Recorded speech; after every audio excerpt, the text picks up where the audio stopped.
যদি আপনার এরকমটা মনে হয় যে আমার লাইফে কোনো সমস্যা নেই, বিন্দাস আছি, বিন্দাস চলছে, এইভাবেই আমার লাইফটা চলবে, তাহলে আমি আপনাকেও বলবো যে আপনি ভুল রাস্তায় হাঁটছেন। আপনি কল্পনাও করতে পারছেন না যে আপনার লাইফে কত বড় সমস্যা আসতে চলেছে। আপনি এটা খাতায় লিখে রাখুন। সমস্যাবিহীন পৃথিবী হয় না, সমস্যাবিহীন মানুষ হয় না।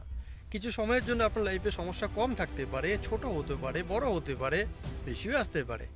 বাট সেটা যদি অনেক লম্বা সময় ধরে চলে তাহলে ভাববেন যে কিছু একটা আপনার সাথে বড়সড় হতে চলেছে।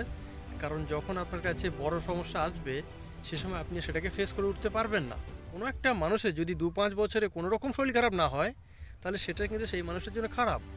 কেননা সেই মানুষটার শরীরের ভেতরে যে রোগ প্রতিরোধ করার যে কোষগুলো থাকে সেগুলো আস্তে আস্তে নিষ্ক্রিয় হয়ে যাবে।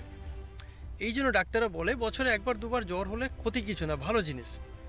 টুকটাক শরীর খারাপ মানুষের হওয়া ভালো, খারাপ না। কেননা আপনার শরীরে যে রোগ প্রতিরোধ করার যে কোষগুলো আছে তারা সক্রিয় থাকবে, তারা সেই রোগগুলোকে আইডেন্টিফাই করতে পারছে, তারা সেগুলোকে দমন করতে পারছে, করবে তারা। আপনার লাইফে যদি কোনো সমস্যাই না থাকে, আসবে তো আসবে সমস্যা একটা সময়, সে সময় আপনি সেটাকে ট্র্যাকেল করতে পারবেন না, কেননা আপনি বহু বছর সমস্যা ফেস করেননি।